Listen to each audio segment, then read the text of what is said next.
night. And you know what is it we do at this time on Wednesday nights. Tonight it is quite exciting, as I am sure most of you are excited about what is trending in the country. Service chiefs. Of course, we have quite a bit on that. We also have resolutions of the highest decision-making body in the country, the Federal Executive Council, which had its usual meeting in Abuja.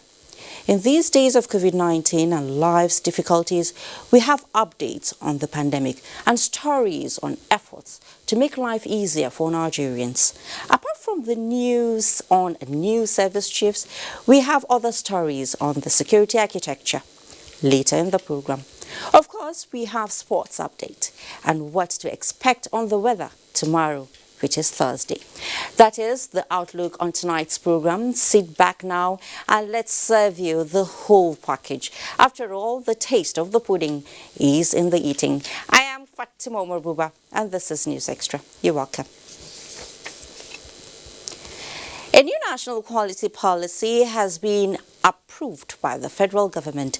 It is aimed at ensuring that exported goods from Nigeria meet the highest international standards.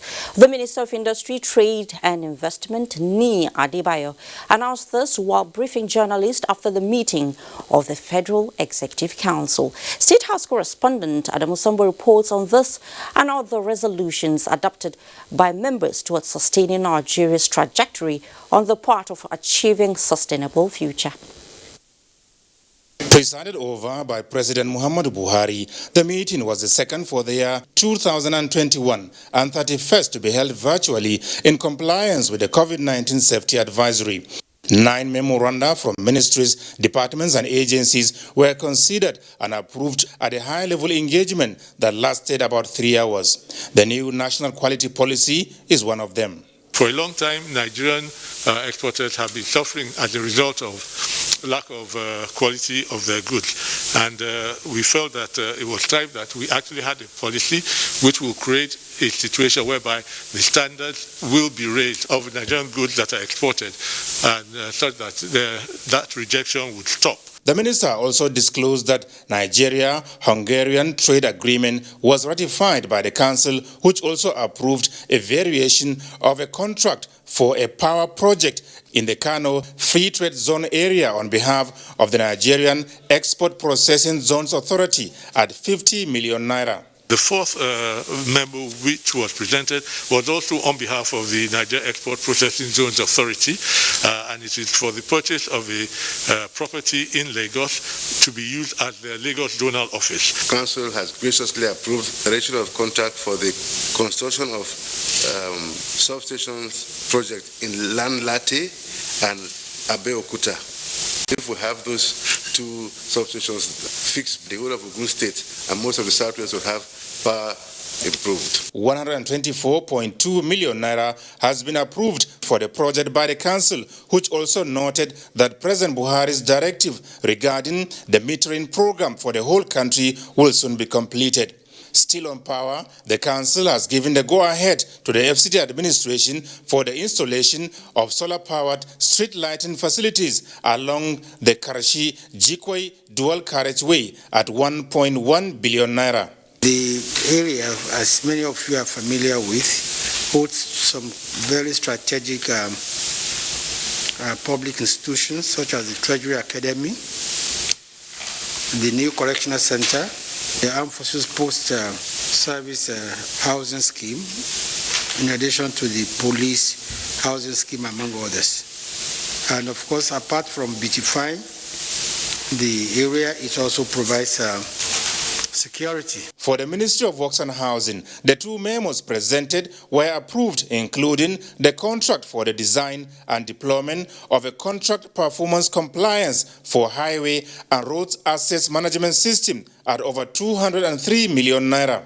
This is an information and communication technology device being procured by the ministry in order to improve its capacity to monitor not only contract performance but also maintenance of its roads. Over 13,000 kilometers of road network at different stages of construction or rehabilitation as at the close of December 2020. At full deployment, one of the things you will expect to see is that citizens will also become our army of reporters, providing us information so that we can respond more quickly to improve road management contracts and performance. The council also ratified the emergency repair works executed in Zamfara State in 2016, valued at 792.3 million naira. Meanwhile, preceding the council meeting was a moment of silence observed in honor of three former ministers, Alhaji Dauda Birma and Muhammadu Gambo Jimeta from Adamawa State, as well as Abdullah Ibrahim from Kogi State, who died recently. From the State House, Adamu Sambu, NTA News. In the meantime, President Muhammadu Buhari has formally charged the newly appointed service chiefs to be patriotic in the discharge of their responsibilities, saying Nigeria is in a state of emergency. The president gave the charge during his first meeting with the military top brass since their appointment on Tuesday. State House correspondent Adamu Sambu has the details. Keeping a date with history, the newly appointed Chief of Defense Staff, Major General Lucky Irabo, and the service chiefs arrived Nigeria's seat of government to meet the Commander-in-Chief of the nation's armed forces, President Muhammadu Buhari. Both the CDS, the Army Chief, Major General Ibrahim Attahiru, Rear Admiral A.Z. Gambo of the Navy, and Air Vice Marshal I.O. Amau of the Air Force were appointed to succeed the former service chiefs barely 24 hours ago. It was an opportunity for President Muhammadu Buhari to formally congratulate the new helmsmen of the various services of the armed forces on their well-deserved appointment. He, however, said there is nothing he can tell them regarding the service and indeed the task ahead, but rather offer his prayers and assurances that everything will be done within his power to support the execution of their mandates so that Nigerians will appreciate their efforts. As he put it during the closed-door meeting, you know the stage we were in 2015. You know the stage we are now, and the undertakings we made to secure the country, revive the economy, and fight corruption. None has been easy, but we have certainly made progress. Defense Minister Bashir Magashi, who led the new appointees to the meeting, gives further details on the presidential marching order. The President has reiterated that these new service chiefs should have no other commitment but to see the end of this insurgency, banditry, and other things. And he is fully prepared to give them all the support necessary to enable them to perform the job effectively. And he insists of them that they should select leaders who are courageous, who can do this job in order to bring an end to this war. Speaking to NTA News on behalf of the new service chiefs, Chief of Defense Staff, Major General Lucky Irabo, said unequivocally that they are indeed very mindful of the demands. We can only at this stage pledge to do the utmost best to bring security, safety and security to lives and properties across the country. On behalf of the service chiefs, I'm assuring the nation security, peace and security. We believe that there will be value that will be added to the security disposition of the nation.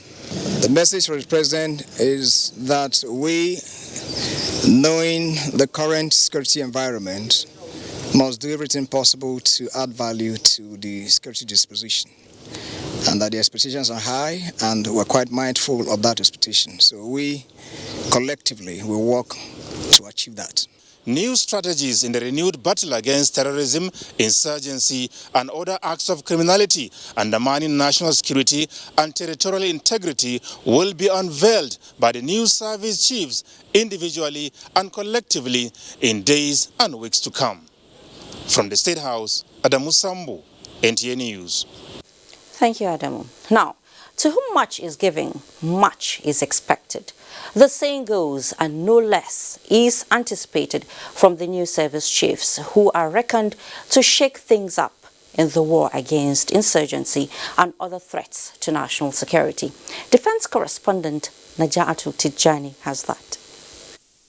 Formidable on land, sea and in the air, the armed forces of Nigeria has continued to evolve new strategies to combat insurgency in the northeast and other acts of terror which have killed and displaced thousands for more than a decade. Now, all eyes are on the new service chiefs who are expected to shake up the table and inject new ideas as Nigerians continue to react to their appointments. Meanwhile, the Chief of Defense Staff, Major General Lucky Irabo, charged with attaining the highest standards of national security and operational competence of the armed forces of Nigeria, already seems to be a fan favorite. The one-time force commander of the multinational Joint Task Force is passionate about ending the more than decades-long unrest.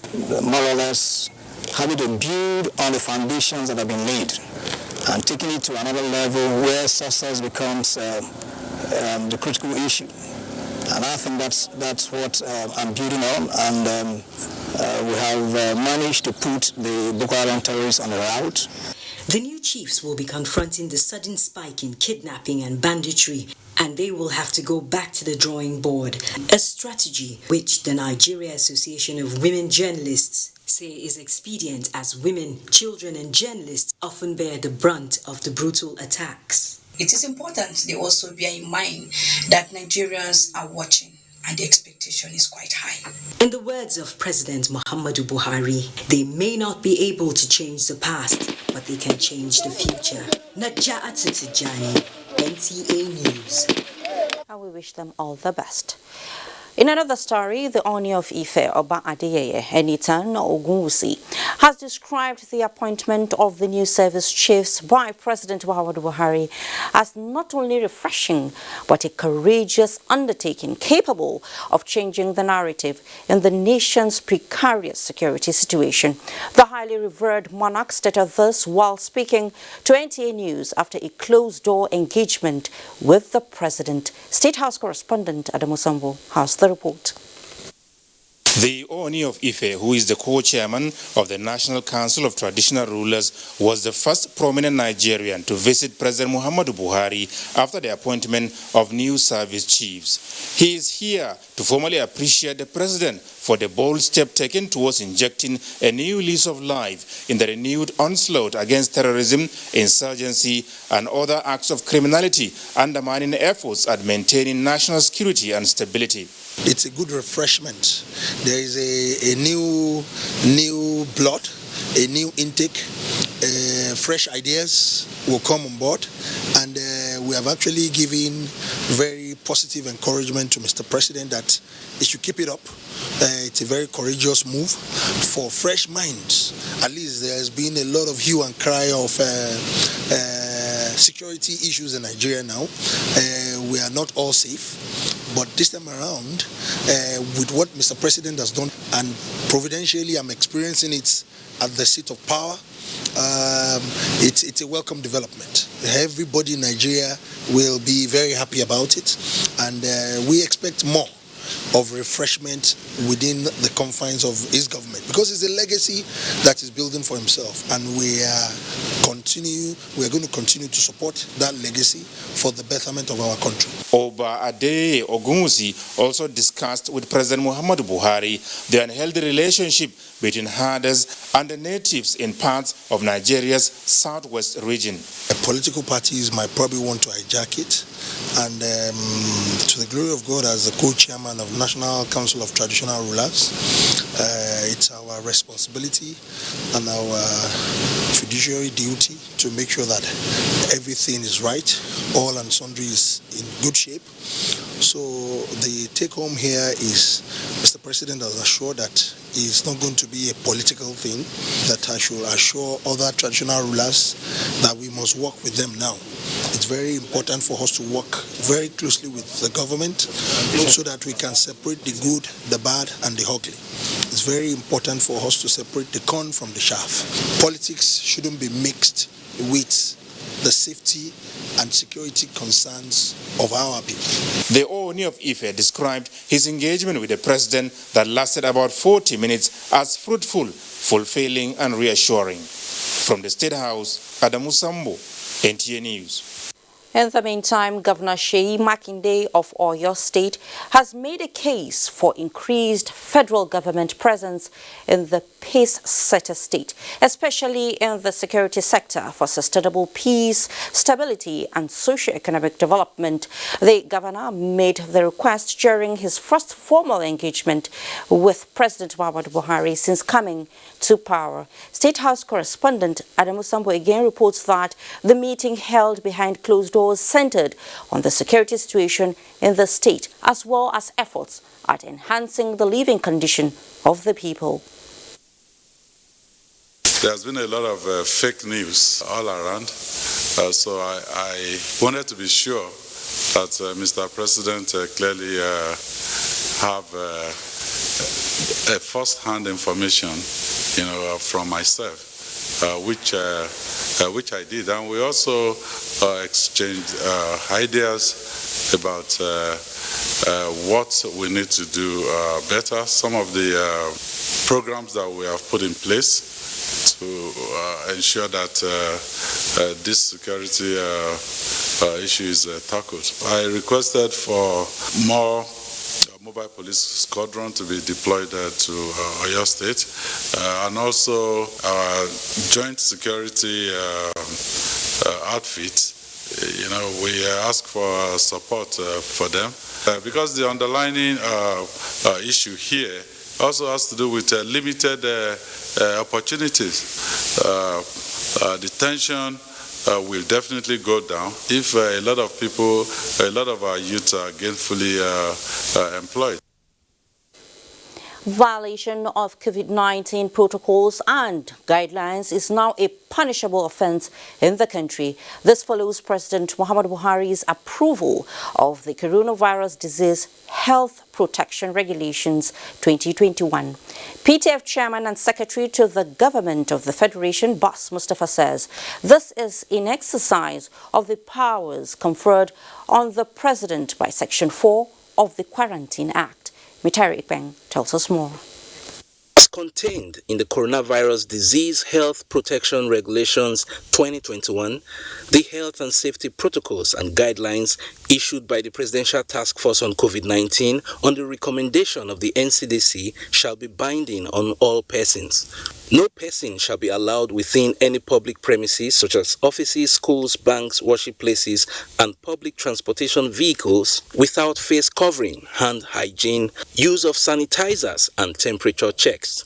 No gathering of more than 50 persons shall hold in an enclosed space except for religious purposes, in which case the gathering shall not exceed 50% capacity of the space.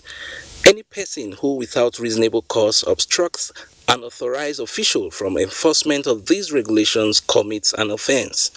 An offense under the regulations is punishable on summary conviction by a fine or a term of 6 months imprisonment or both, in accordance with Section 5 of the Quarantine Act. Any officer of the enforcement agencies who fails to enforce the regulations shall be subject to disciplinary action by the disciplinary body of his respective agency. And in consideration of the urgent need to protect the health and well-being of Nigerians in the face of widespread and rising numbers of COVID-19 cases in Nigeria, he has signed these regulations, and they are quite comprehensive, all in an attempt to ensure that we effectively deal with this second surge. You remember during the first surge he signed one. This is an update with regards to this second surge, and I believe that if we receive the cooperation of Nigerians, it will limit our interfering with their social and private lives. But we need their cooperation. If we don't get the cooperation, government will not have any choice but to continue to interfere with their social and private lives. The COVID-19 regulations now approved by the President are expected to give impetus to all existing protocols and guidelines that will help Nigeria win the fight against the pandemic. Meanwhile, the Presidential Task Force on COVID-19 has formally presented to the Federal Ministry of Health 5 ambulances donated by corporate bodies to facilitate prompt response to critical cases of COVID-19. In Abuja, Mitaire Ikben, NTA News. For more than 50 years, Nigeria has been in the business of oil and gas. But certain vested interests have over the years created artificial bottlenecks to ensure their continuous dominance in this money-making industry.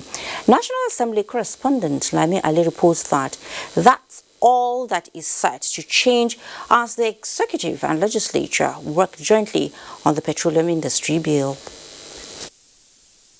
The Petroleum Industry Bill was transmitted to the National Assembly in September 2020 from the executive. This is after its aborted journey in successive governments for the past 20 years. Speaker House of Representatives Femi Gbajabiamila at the public hearing says the PIB will be passed by the House by April 2021 and the draft will protect the interests of Nigeria and Nigerians as the world moves towards renewable energy. The truth remains that modernizing and diversifying our economy away from the over-reliance on income from fossil fuels becomes a matter of great urgency with each passing day.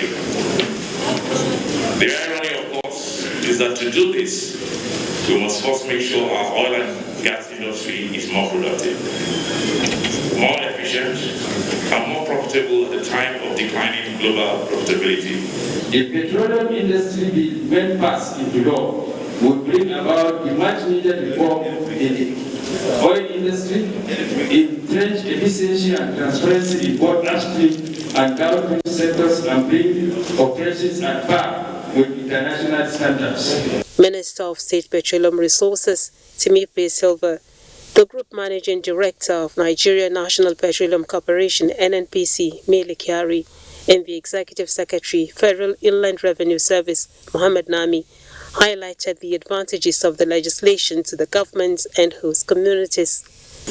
The bill is designed to guarantee early revenues for government, clarify roles, and simplify administration of the sector. We have a huge population that is growing. We have 70% of our population below the age of 30, and then the future is really great. And what we can do today is to focus on deepening our midstream and downstream. That means bringing more gas into our domestic market.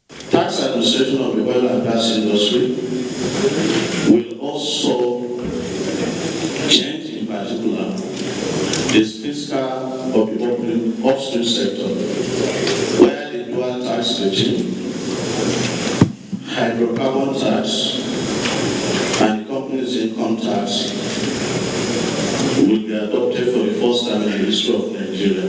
The public hearing will end on Thursday. Contributions at this assembly of stakeholders from both the public and private sector will expectedly highlight the potentials of the oil and gas industry for maximum benefits. From the National Assembly, Lami Ali, NTA News.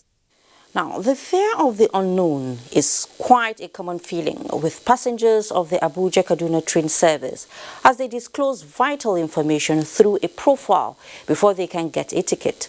This is the newly introduced electronic ticketing, or Kalu Oka, and this report looks at this and other issues cropping up with the system. For about 2 weeks that the electronic ticketing system was rolled out for the Abuja-Kaduna train service, it has continued to gain acceptance and commendation from passengers. It is an interesting scenario here at the Idu train station with the introduction of the electronic ticketing.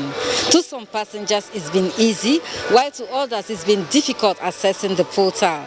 And one major question that most passengers keep asking is why do they have to give out all their information while creating a profile? Before a first-time user can gain access to the link, you must create a profile which requires the passenger disclosing so much information. Disclosing too many details for a regular passenger like Mustafa is quite disturbing as he keeps asking of his safety. You have to fill in a lot of data and your information on it before you can buy ticket. I think buying a ticket should be a simple procedure. When you are buying a plane ticket, for example, you don't need to go all the way. The procedure is too much. I think it should be made easier. There's a lot of comparison between the rail service and the airline service. They are completely different.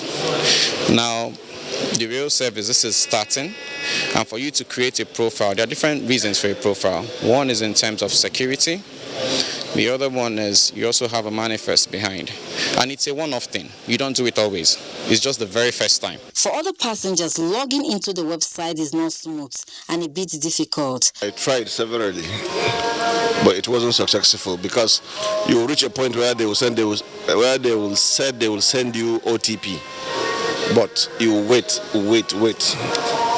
Nothing will show. Like I got to the stage of payments and I could not log in again.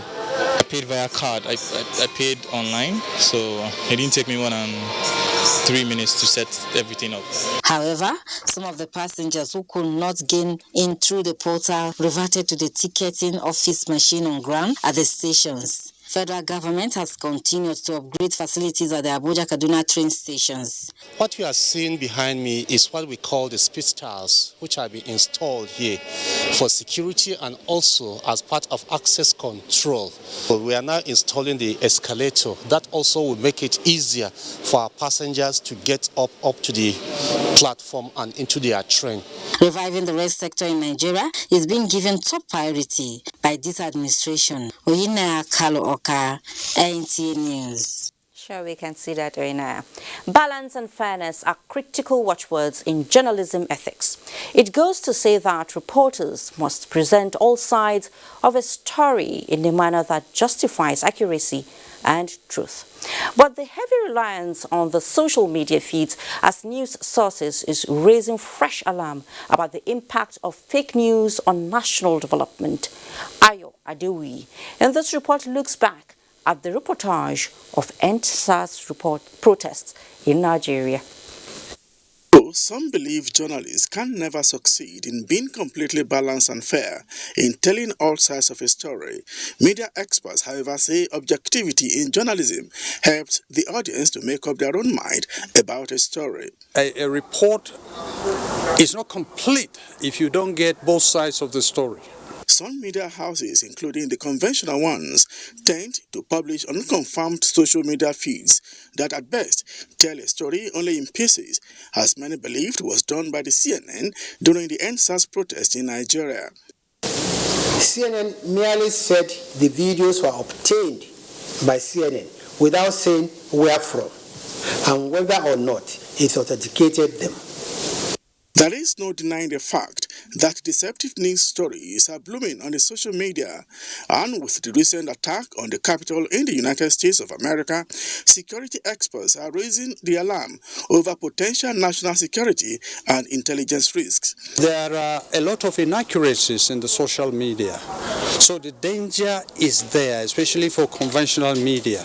The negative impact of the social media on national security has been so highlighted by the media, with the CNN leading the new trend of advocacy, a consideration that was not given to similar situation during the NSAS protest in Nigeria. The danger there is that people can cook up any story and put it on the social media without any verification, without any basis of factuality, and it will go very wide, can mislead people and cause chaos.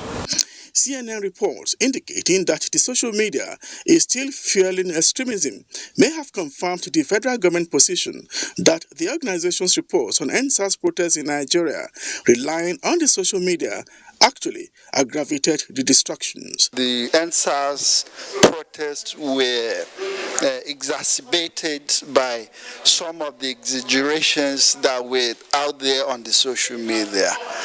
Some of the not so true things that people posted.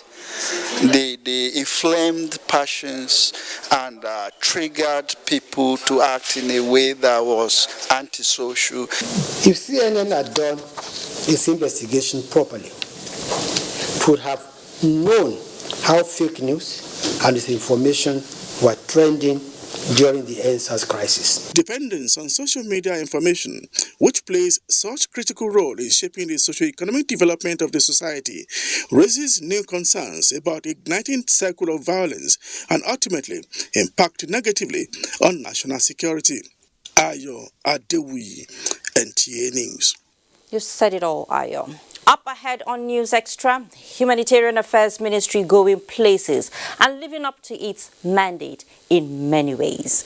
Wondering how and where this time around? Not to worry, as you would get details of that as well as the motivating story of resilient Nigerians in the face of daunting challenges. See you after this time out.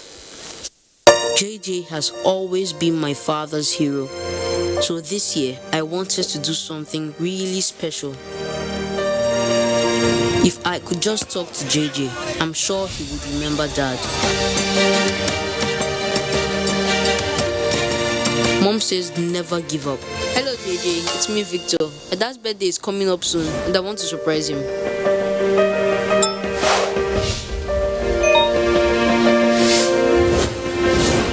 And she was right. I've been looking for you everywhere. Please help me.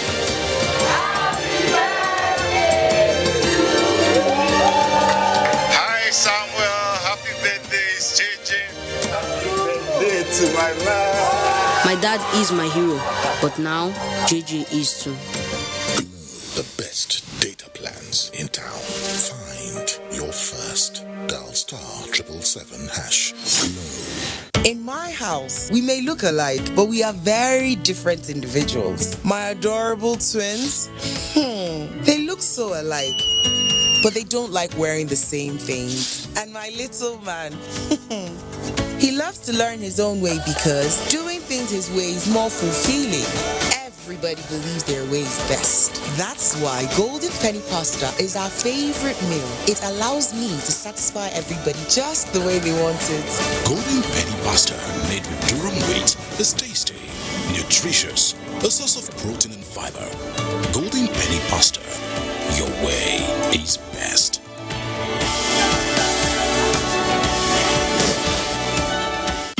Mommy is back! Guess what's inside? Chocolate. Biscuit. Our new toothpaste, Colgate Maximum Cavity Protection. Why are we changing our toothpaste? Because with Colgate Maximum Cavity Protection, I can be sure your teeth are cavity-free. Cavity? What cavity? Let me show you. Most toothaches are caused by tooth holes called cavities. When you brush daily with Colgate Maximum Cavity Protection, its expert formula locks natural calcium in our teeth and helps protect them from cavity. It also has natural mint for minty fresh breath every day. Mom, can I eat chocolates now? As long as you brush with Colgate Maximum Cavity Protection. Colgate is the world's most chosen toothpaste. Colgate locks calcium in. Keeps cavities out! Recommended by the Nigerian Dental Association. See how much it now looks better. Golden pennies and movita. New look, the same great taste. Golden pennies and movita. New look, same great taste with natural ingredients. Contains proteins that help maintain a balanced diet. New look, same great taste. Golden Penny Semovita, your soul food.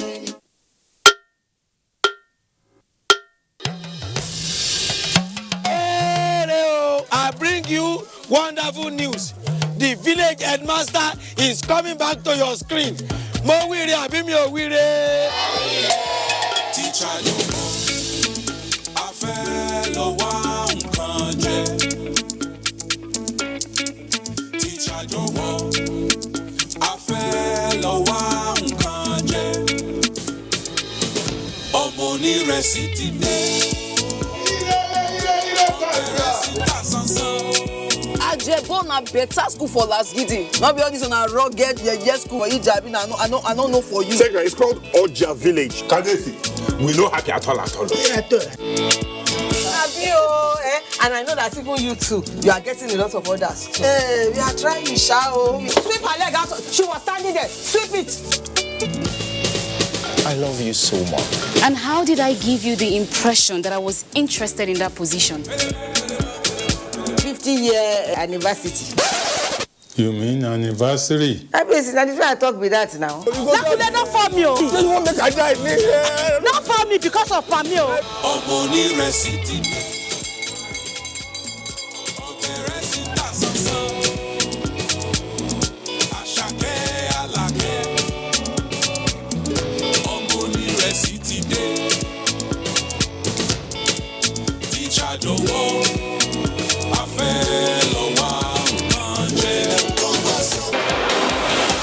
After getting their first win in the Premier League, Sheffield United travelled to the Etihad Stadium to take on second-place Manchester City. Will they get a reality check, or can they pull off the upset? Find out as Manchester City welcomes Sheffield United on the Premier League Live, showing this Saturday on the NTA network from 3:30 p.m. The Premier League Live is brought to you by Axis Bank, Babai Jebu, Lipton, and Close Up, in association with Go.com. Welcome back. For prospective members of the All Progressives Congress, the re-registration and revalidation activities have reached an advanced stage ahead of the exercise expected to commence next week. Niger State Governor and Chairman of the APC nationwide exercise inaugurated committees that will supervise the exercise in all 36 states, including FCT. Salih Abdullahi Gwanara reports. Activities like these characterized the registration and revalidation exercise by the Governor Mala Buni-led APC Caretaker and Extraordinary Convention Planning Committee so far. Putting in place the required manpower and logistics cannot be taken for granted, hence the need for these 7-member committees. Niger State Governor and Chairman of the nationwide registration and revalidation exercise, Abubakar Sani Bello, again stated the objectives and guidelines of the exercise. Is to ensure that no one is left behind. Is to make sure that any interested person or group are free to join APC, and this out of our belief that people make the party. Party faithful, including the Governor of Kano State, Abdullahi Umar Ganduje, are hopeful of a hitch-free exercise. So I believe we are going to have a very, very effective and efficient registration process, and we will end up with a very high number that are registered. And the registration is just like re-establishing the root of the party. The take-home message for all, especially members of the committees, is to ensure transparency and justice during the forthcoming exercise. In Abuja, Salihu Abdullahi Gwanara, NTA News. We take a report from Dutse now, where more than 346 million naira worth of grains are being distributed to the needy and deserving members of Dutse Emirate in Jigawa State in this year's annual Zakat distribution. Ibrahim Bello Gunda reports that the Emir of Dutse, Dr. Nuhu Mohammed Sanusi, flagged off the exercise. Zakat is one of the 5 pillars of Islam aimed at uniting and giving sense of belonging to vulnerable and needy within the society by collecting from the rich and giving to the poor. Flagging of this year's grains distribution, the Emir said over 28,000 people that are eligible to collect Zakat are expected to benefit from the whole process. He noted that after completing the grains Zakat distribution, the Emirate will soon launch the collection of animal and cash Zakat for onward distribution to the needy and deserving members of the Emirate. We are encouraging them by whatever means we can so that they will shed this responsibility from their heads and remain loyal and law-abiding to God Almighty's laws in the Quran and in Hadith. In the whole northern Nigeria, you will not find something that really organized and well organized in the whole state, just like Jigawa State. And I saw many people, they are appreciating to take the Zakat to the people that Allah subhanahu wa ta'ala categorized them to give those people the charity Zakat. Some of the beneficiaries were full of praises and commendation to the Emirate and the Emir of Dutse for carrying out Allah's injunction as directed. In Dutse, Ibrahim Bello Gunda, NTA News. In another development, the federal government Social Inclusion and Poverty Reduction Initiative for Rural Women is not just a catchy slogan. And let me say, it is reassuring since its launching that hundreds across the state continue to benefit as they are becoming CEOs of small businesses. Well, it is the turn of Kaduna State with more than 4,000 beneficiaries of 20,000 naira each. As Amina Saidu Abakar reports. 48-year-old Hannatu Musa is visually impaired and a mother of 8 children and has the can-do spirit to succeed. By engaging in small-scale business, she is aware it will add value to family economic status and well-being. Her dream to start is actualized as part of new focus of sustaining social inclusion initiative designed to provide for the vulnerable women in rural and peri-urban areas of the country. I engage in petty trading. I sell food items, grains. I teach in an Islamic school, and sometimes I also sell food items. Representative of Kaduna State Governor and Permanent Secretary, Federal Ministry of Humanitarian Affairs, flagged off the cash grant program. This is really a very good initiative. This is helping to lift out most especially women who are considered the poorest of the poor within our societies, to actually have a means, of an empowerment and help them to stand on their feet. Generally, we have a very robust process. One of them is using stakeholders, because anything you want to do, the stakeholders are likely going to know these people better than you.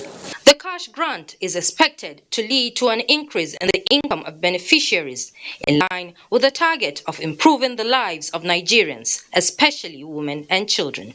In Kaduna, Amina Saidu Abubakar, NTA News. Meanwhile, another set of beneficiaries of the federal government's Creative program designed to train youths of Nigeria on how to utilize opportunities in the creative industry has commenced in Abuja. And Thomas Ogbetere reports that some of the beneficiaries are already expressing a desire to be wealth creators and employers of labor after the training. These youths are about to bid farewell to unemployment as they begin a training in audiovisual in the areas of script writing, graphic design, illustration, voice acting, post-production, and animation under the N Creative program, a component of N-Power. By the time I'm being trained, I think if I have my equipment, my studio, I think I will be able to train others too. I will do by establishing my own studio, which I will keep practicing people, allowing people to come in to have experience as I do here. Well, that wonderful 1 week I passed here, I'll start being confident that I will be a script writer and I will be a film producer, inshallah. Minister of Humanitarian Affairs' message was presented by the ministry's permanent secretary. 1,500 individuals are going to benefit from this program, and it's supposed to be a training program for almost 3 months, and then an apprenticeship program for another 9 months. In a very simple word, it's called audiovisual training, which means it covers from script to screen, as how to make movies, make films, televisions, as the case may be, even still photographer. So at the end, what we are doing is to hone in creative capacity into our youth.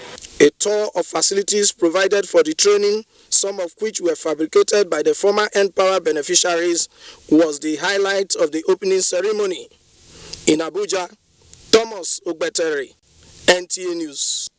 It is often said that the philosophy of dignity of labor is not only keeping creative Nigerians on their toes in finding solutions to problems, but a testament to the fact that solving problems can pay your bills in the face of limited available job opportunities. Jenny Bassi is with the story of some productive and resilient Nigerians in the face of daunting challenges.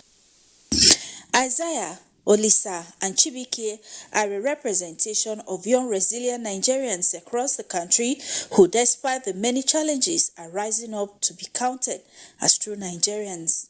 Daily, as they wake up to the grind, they push through, an indication of a true spirit of a Nigerian who believes that impossibility is nothing. I know I'm the person food for this Nigeria. I come to hustle to get something to eat. That's my reason to come out. When I came out from school, I started thinking, since I didn't get a white-collar job, one day my spirit told me, you're a geologist and you're a graduate, why not go for plumbing, drilling? So I said, it's all right. COVID opened my eyes to see another opportunity to choose something that I really love most to do. So that's why I choose this field. In the last 60 years, what has Nigeria not experienced? From the Nigeria Civil War to the outbreak of Ebola, pockets of insecurity here and there, and currently the coronavirus pandemic. Yet, what could easily have disintegrated orders have only made the country stronger. I chose this business because I like it, and once you learn it finish, at least it gives you money. Little wonder then that in all sectors, be it sports, education, business, entertainment or agriculture, Nigerians are excelling. While they agree that there are challenges, their strength lies in their numbers, united even in diversity, believing that the country of their dream is possible. By grace of God, and you will better. My mom is looking up to me. My siblings, my junior ones are looking up to me. That's what makes me come out every morning to hustle. While we celebrate our heroes past who through their doggedness saw to the actualizations of independence of Nigeria, let us also salute the courage of these resilient young Nigerians who are working hard and smart to bequeath to the unborn generation a Nigeria we all will be proud of. Jenny Bassi, NTA News. Here's a salute from us. The federal government's extended special public works program aimed at engaging 774,000 youths productively across the country is already yielding the desired result in Lagos, as an agency has requested to have 5,000 of the selected youths for permanent job placements. The State Deputy Governor, Dr. Kadiri Obafemi Hamzat, who disclosed this while flagging off the job creation initiative, says 20,000 Lagos residents will benefit from the program. Musa Toliet has the details. The Deputy Governor, Dr. Kadiri Hamzat, who represented the governor at the event, hinted that the Lagos Waste Management Agency, LOMA, has requested to have 5,000 of the selected youth participants to fit into its numerous programs, including the Waste to Wealth initiative. Although he lauded the federal government's job creation program, which he said is in line with the state's various employment generation programs, Dr. Hamzat clamored for increased quota in the number of youths participating in the program. In addition to the various employment generation programs we've implemented, we have made substantial provision in this year's budget for human capacity development, especially for our teeming youth population. The Director General, National Directorate of Employment, NDE, who was represented, said the target of the federal government is to quickly address the socio-economic challenges created by the COVID-19 pandemic, with special consideration for the vulnerable and fiscally challenged in the country. Appropriate working tools as well as protective wears have been provided for all the participants. The selection exercise based on needs assessment and skills gap in the state was carried out by a 20-man committee in collaboration with the National Directorate of Employment in Lagos State. We distributed 30,000 forms. Out of it, we picked 20,000 qualified people. To help people, as in to reduce hoodlum from the country. The program, which seeks to achieve job creation and infrastructural maintenance, is expected to be executed by the National Directorate of Employment for the next 3 months. In Lagos, Musa Atolian, NTA News.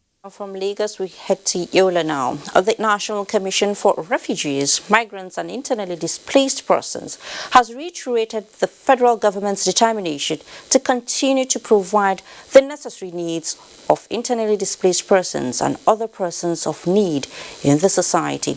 The Federal Commissioner in the Commission, Bashir Garba Mohammed, stated this at the flag-off of the distribution of food items to 500 households affected by insurgency in Michika local government area of Adamawa State. Rayanu Bala reports.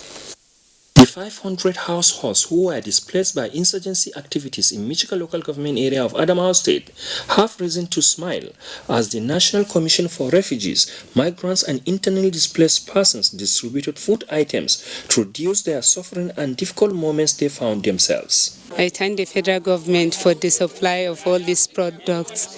May God bless us all and bless our beloved country, Nigeria. What they have done today, they have already touched the life of individual. So we want to appreciate them for what they have done in our life. The Federal Commissioner, represented by the Yola Field Operations Officer, Zainab Dahiru Sufian, says the Commission will continue to render humanitarian services, especially to persons affected by insurgency, among other human and natural disasters in the society. The federal government has empowered our commission and is currently carrying out distribution of items to persons of concerns in many states. So assisting them with food items means a lot. Items distributed include 196 bags of rice, 100 bags of beans, 156 cartons of noodle and cooking oil, among other food items. In Yola, Rayanu Bala, NTA News. They were a formidable force in changing the narrative at that critical period when polio vaccines suffered rejection. How is it going to be with the COVID-19 vaccine? The full gist and other trending stories around COVID-19 would come your way after this next break we are about to take. Dear customer, link your Airtel number to your national identification number today. Here are easy ways you can do it. Dial *121*1# on your Airtel line and follow the prompts on the screen. Type in your 11-digit government-approved NIN number. You will receive a confirmation message to confirm your entry. You can also visit www.airtel.com.ng/NIN to link your phone number to your NIN. If you do not know your NIN, simply dial *346# to get it. No stress, no wahala. Airtel, the smartphone network. Just how powerful is the healing power of Vaseline in protecting your skin this Harmattan season? Imagine this leaf is like your skin. We applied Vaseline jelly to one leaf, the other we left alone. The difference is visible. If it can keep a leaf vibrant, imagine what it could do for your skin during Harmattan. Nothing locks in moisture better to keep your skin restored, soft and smooth. Your trusted companion during this Harmattan season. No one sees what this journey took from him, how far he pushed his mind and his body, how many times he broke down and needed support. But success lies on the other end of pain. As Naija mama where I be, my son no fit carry last. So when pain comes knocking, we look back at it without fear and say, not today. For aches, pains, and fever, trust Emzor Paracetamol. If life were a game, where every choice brought you closer to your dream, ask yourself, would you stay where you're unappreciated? Waiting for change to happen?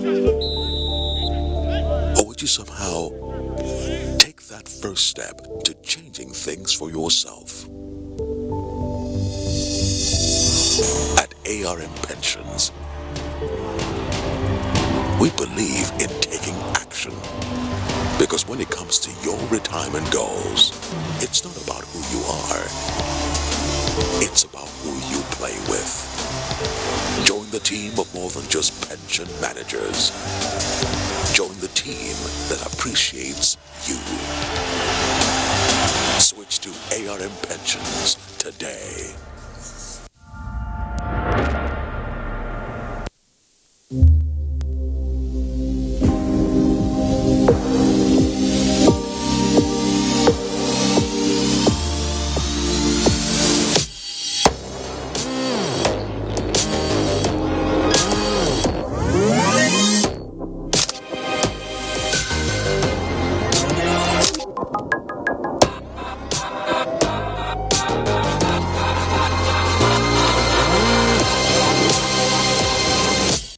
Mimi, where's your mommy? A major part of being a parent is being present.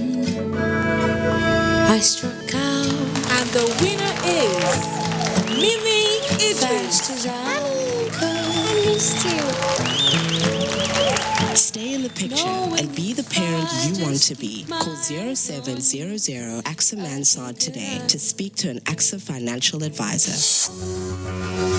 Sensitivity is a short, sharp pain that people experience when they have something hot or cold getting to the nerve of the tooth. If the sensitivity is left alone, it may get worse. Dentists recommend Sensodyne. It's able to calm the nerve of the tooth. The proof's in the results. It works. Sensitivity is a short, sharp pain that people experience when they have something hot or cold getting to the nerve of the tooth. If the sensitivity is left alone, it may get worse. Dentists recommend Sensodyne. It's able to calm the nerve of the tooth. The proof's in the results. It works.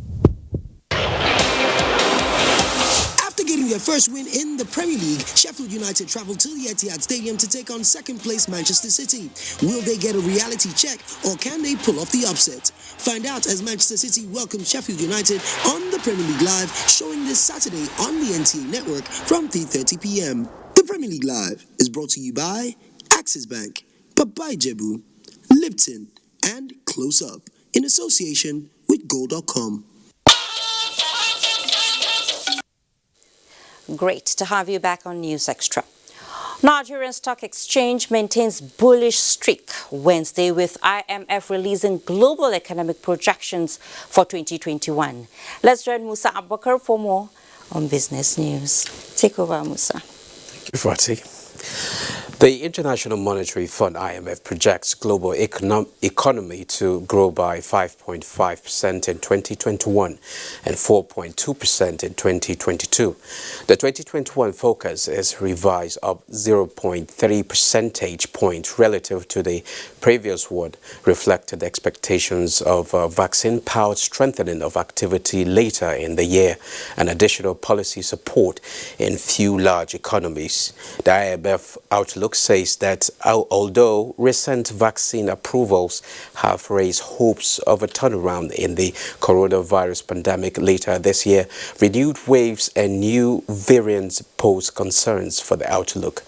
The global growth contraction for 2020 is estimated at minus 3.5%, 0.9 percentage higher than projected in the previous focus. Mohamed Sanusi Barkindo, OPEC Secretary General, is advocating multilateralism and energy transition that will deliver goods to the global citizens. The Secretary was speaking at the S&P Global Platts America's Petroleum and Energy Conference. Organization, we have always been a proud member of the multilateral system. It is integral to our existence and central to our raison d'etre.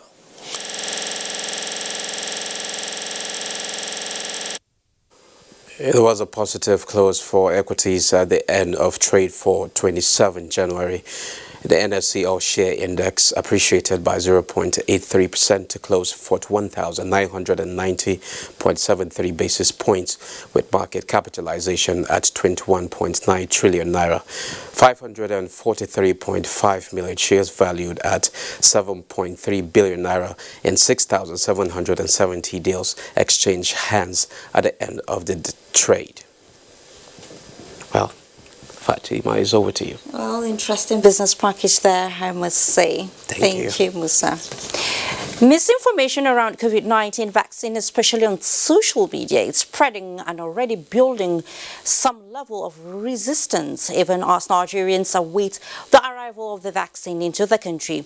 It is on this premise that the National Primary Healthcare Development Agency is engaging the Nigerian Supreme Council for Islamic Affairs for sensitization of the myths and facts surrounding the vaccine. Bullish has the details. Nigeria's success story as a polio-free nation cannot be told without acknowledging the role traditional rulers and religious leaders played in the attainment of the feat. As we dwell in the era of COVID-19, Nigerian officials say the country is slated to receive its first batch of COVID-19 vaccine doses by February. Misinformation and misconceptions characterizing the expected COVID-19 vaccine have also been generating concerns.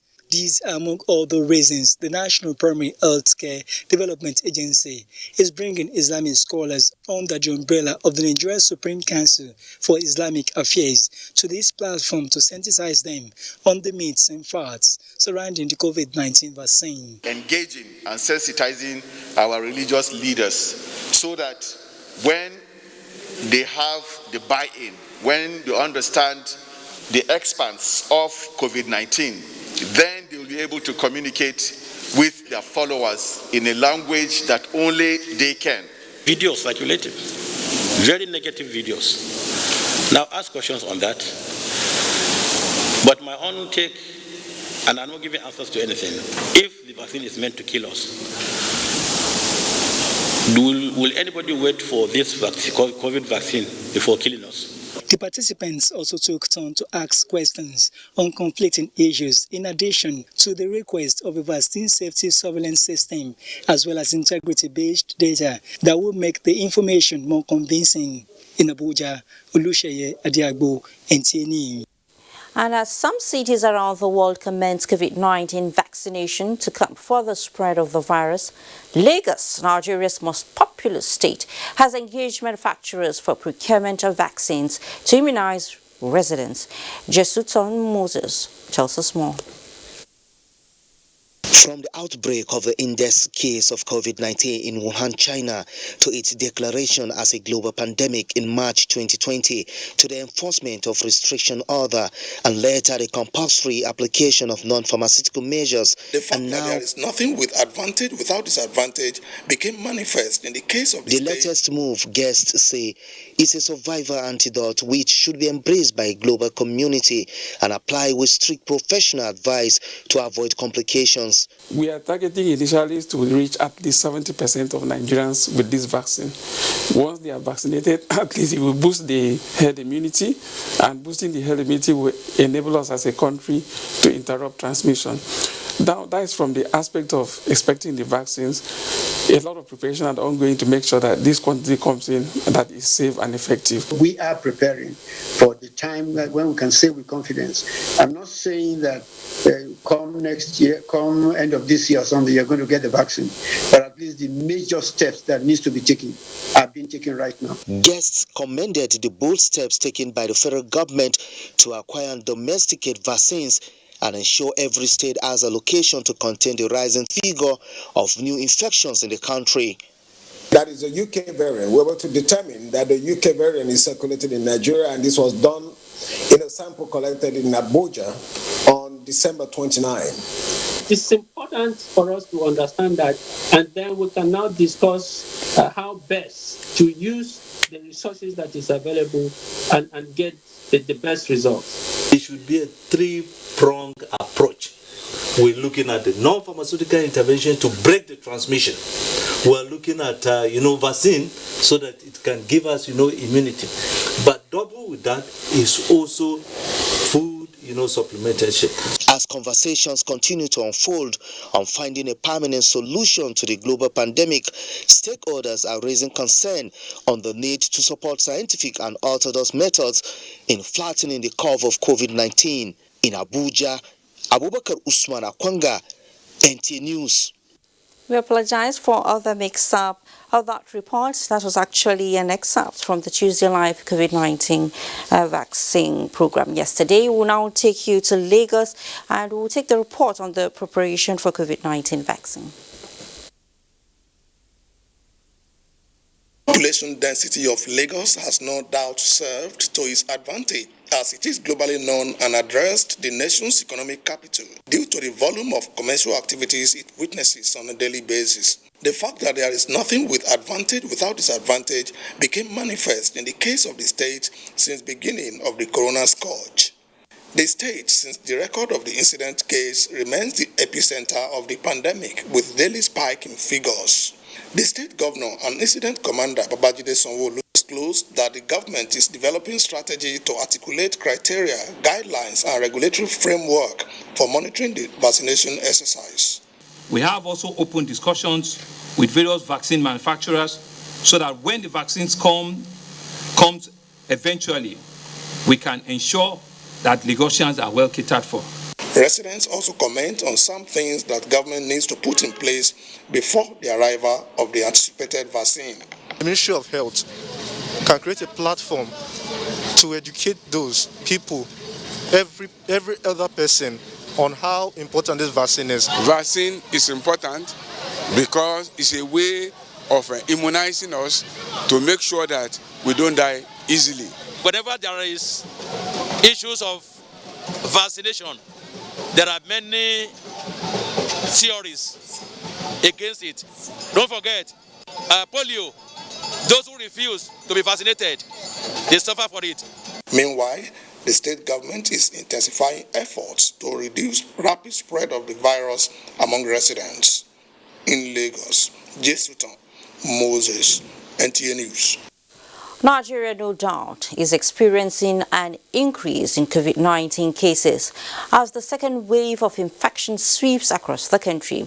But in spite of this development, public places such as markets in Lagos, the epicenter, are still crowded and unregulated.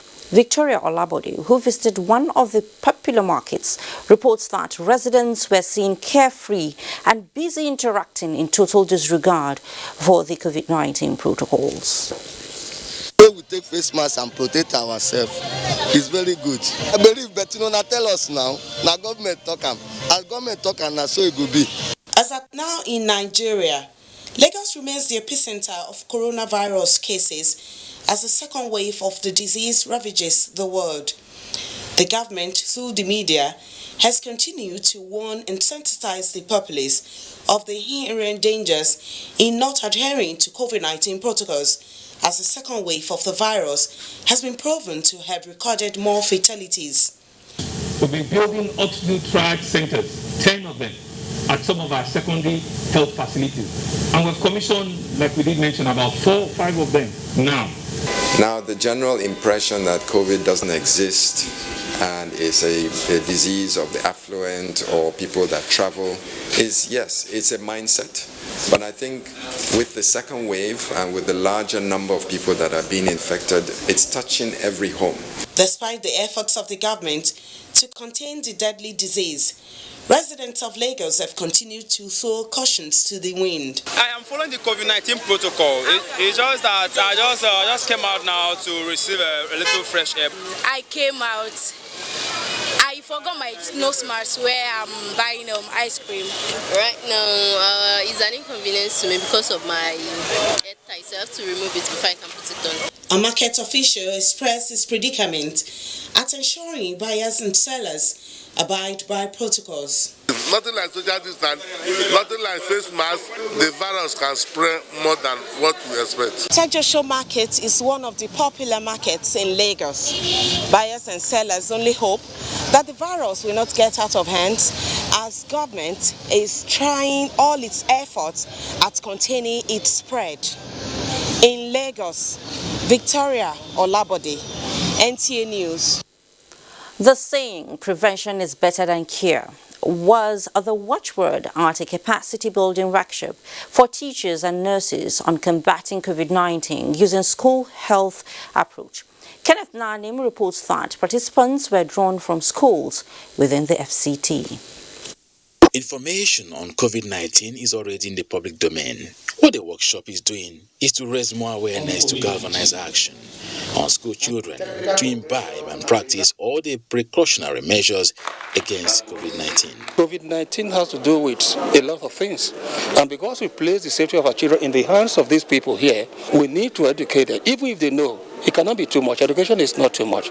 Memories of participants are also being refreshed on other areas of school health programs requiring attention, such as provision of clinics, toilets, sanitary and hygiene facilities, physical education, as well as guidance and counseling support services. They should be able to enforce within their various schools some of the COVID-19 principles or protocols of especially hand washing, which has been found to reduce incidence of diarrhea diseases by 50%. Going forward, recipients of the training are expected to fill the information gap and other inadequacies in schools. You have to disseminate the teaching information to the other teachers. You have to have focus ahead for our children. You know, when children know something, they don't keep it to themselves. They teach others. When they get home, their parents will learn from them. The capacity building workshop, JICA Alumni Association of Nigeria says is part of giving back to society what they have benefited from Japan International Cooperation Agency over time. NTA News. In the meantime, the Ministry of Foreign Affairs has concluded arrangements to receive 802 evacuees from the Saudi Arabia. The evacuees will be received on arrival by officials of the Federal Ministry of Foreign Affairs at the Nnamdi Azikiwe International Airport, Abuja, tomorrow, 28th January 2021. The returnees will be thereafter isolated and quarantined for 14 days at the Hajj camp facility in compliance with Presidential Task Force on COVID-19 safety protocols and later be reunited with their families. Now, I guess you know what happens when women hold sway. So, would it be security loaded on the Abuja-Kaduna highway? There is an interesting development from the military in that regard. Stay tuned for details as we take another breather. Since 1971, Nigeria's foremost human capital development institution, the Industrial Training Fund, ITF, has been at the forefront of equipping Nigerians with skills for national growth. Today's ITF has repositioned and refocused its programs, forging new partnerships locally and internationally to effectively deliver on its mandate. With 37 area offices and 5 industrial skills training centers across the country, ITF is pushing to reduce unemployment by providing relevant technical and vocational skills for employability and entrepreneurship in diverse trades and crafts. Whether you're a public or private organization seeking to improve the skills of your personnel or an individual looking to acquire skills that will increase your chances of employment or even to help start your own business, today's ITF has a program for you. Speak to us today. Contact our area offices nationwide or visit our website www.itf.gov.ng. ITF, developing the nation's human resource. Nigerian youths are about the greatest assets the country has at the moment. It is therefore not surprising that the administration of President Muhammadu Buhari is strategically responding to the yearnings of the youth through multiple projects and programs. Youth entrepreneurship support years by Bank of Industry, the Youth Investment Fund by the CBN, and several other conditional cash transfer programs. Recruitment of 774,000 social workers, majority of whom are youth, and so many other projects that are beneficial to youths directly or indirectly. If the administration can do all this, definitely with a degree of patience and time, it can achieve more. Nigerian youths must come together to say no to terrorism, no to vandalism, and no to all disruptive tendencies. Hashtag Youth for Greater Nigeria. Pacifying the youths, unifying the nation. Life can be very eventful. We curiously expect things to happen, even when we don't know what.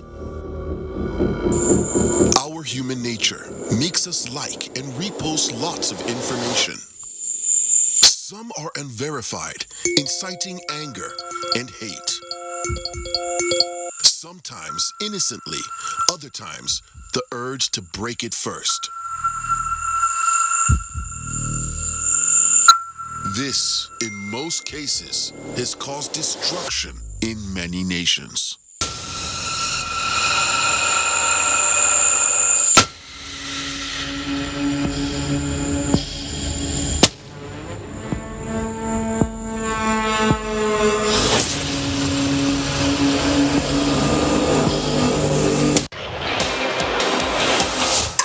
First win in the Premier League, Sheffield United travelled to the Etihad Stadium to take on second-place Manchester City. Will they get a reality check or can they pull off the upset? Find out as Manchester City welcomes Sheffield United on the Premier League Live, showing this Saturday on the NTA network from 3:30 p.m. The Premier League Live is brought to you by Axis Bank, Papai Jebu, Lipton, and Close Up in association with Gold.com. Thanks for staying. About 18,360 community policing officers have been recruited and trained to complement the efforts of the conventional police in combating crime and criminality in the country. The Inspector General of Police, Mohammed Adamu, disclosed this at the sensitization workshop for stakeholders in Abuja. Francis Fong has that. Commander-in-Chief of the Armed Forces. Seated in this hall are the stakeholders in the community policing business and are here for an engagement with the police for better understanding of the concept. Insecurity is a national challenge and is not peculiar to any tribe or region, and that it must be addressed by all of us.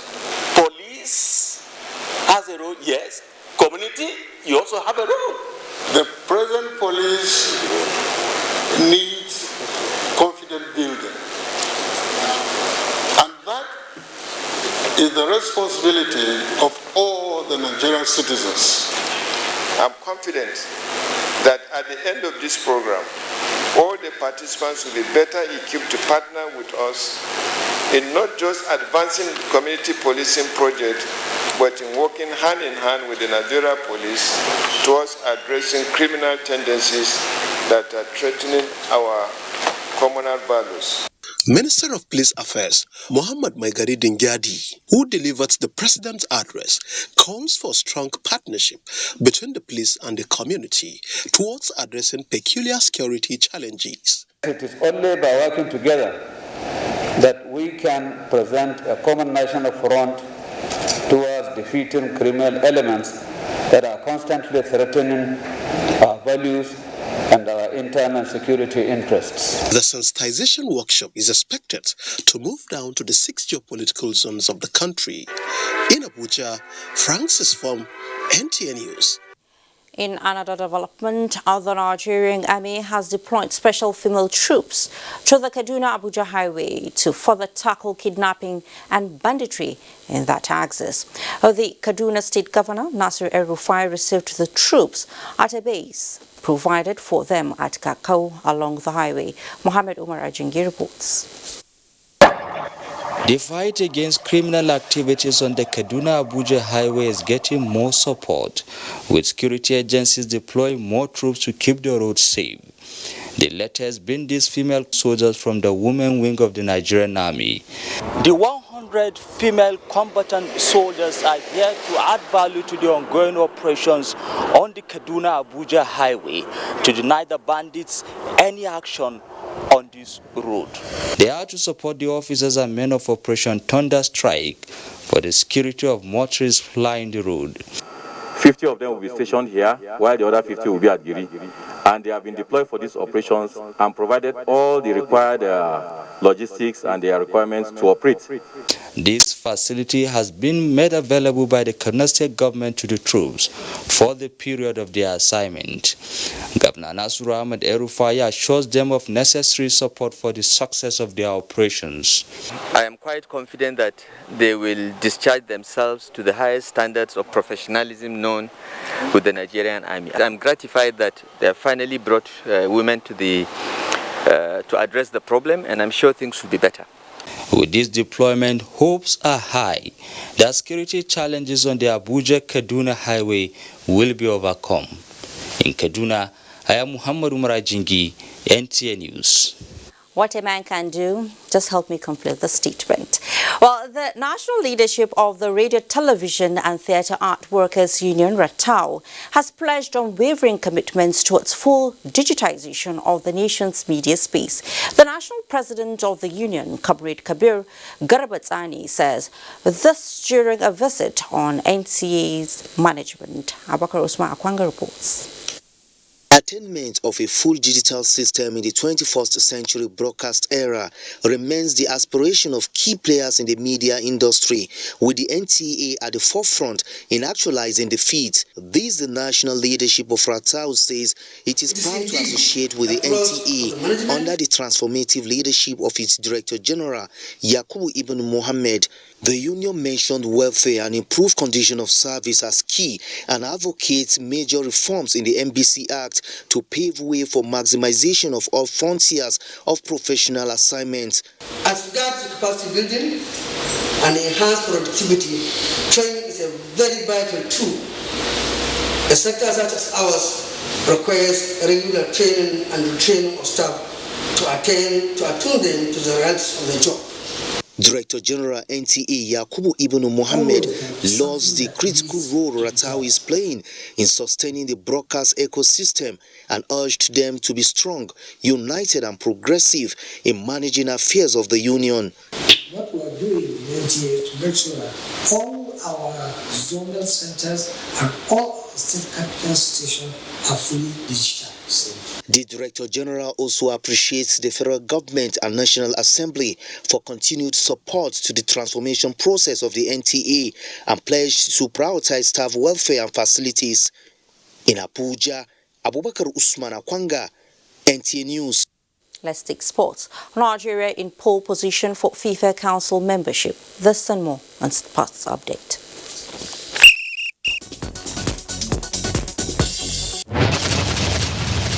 Many thanks for joining us on Sports Update, Mbadi Adeleye. Former Minister of Youth and Sports Development, Solomon Dalong, has challenged the Nigerian media to always maintain professionalism while carrying out their duties. Dalong gave the charge while being presented a plaque as the national patron of the Nigerian Super Eagles Supporters Club in Abuja. It takes a vibrant press to keep us in check. In another development, President of the Nigeria Football Federation, Amaju Pinnick, says his priority, if elected into FIFA Council, will be to push for more African representation in the World Football Governing Body.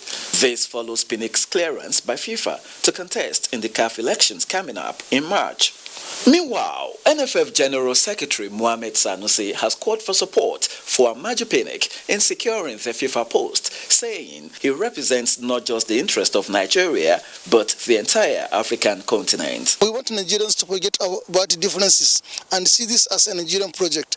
I believe the government of Nigeria will do what needs to be done to make sure that Amaju Pinnick is supported. Away from football politics now, Kano Pillars moved on the Nigeria Professional Football League standings after overcoming visitors Rivers United in a rescheduled match played at the Ahmadu Bello Stadium, Kaduna, Wednesday. And finally, new Chelsea head coach Thomas Tuchel says managing in the Premier League excites him. The German, who was confirmed on Tuesday as the successor to Frank Lampard, has signed an 18-month contract at Stamford Bridge. And that concludes Sports Update. Mbadi Adeleye. President Muhammadu Buhari has described the late pioneer Grand Kadi of Kwara State, Justice Abdul Qadir Orire, as a man of sterling character who had brought integrity and respectability to his job during his distinguished judicial career. In a statement signed by the Senior Special Assistant to the President on Media and Publicity, Garba Shehu, the President said the late Grand Kadi of Kwara State was a gentleman who had an untainted record of service and whose good conduct should be emulated by other members of the judiciary. The President also extends his condolences to the Justice Orire's family, Chief Justice of Nigeria, the Grand Kadi, State Judiciary and Government over the death of the gentleman of noble character. He prays Allah to forgive his shortcomings and reward his good deeds with Al-Jannah. The death has occurred of Engineer Jimmy Zintim Chitu, the Jarumin Langtang. He was 68 years old.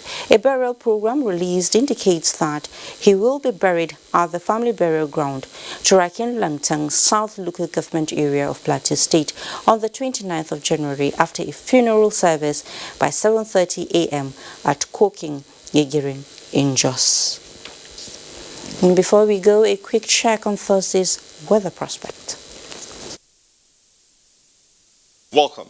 It's good to see you again. Come Thursday, we expect dry, sunny, and hazy conditions prevailing over the central region and the northern states. Not much changes expected for daytime temperatures. Nighttime temperatures, however, should dip slightly. There are prospects of dust haze to affect parts of the northeast by late evening, aside that good horizontal visibilities are expected throughout the forecast period. It should also be hazy to the south and the coastal areas with different levels of cloudiness throughout the forecast period. Thank you for watching and see you again.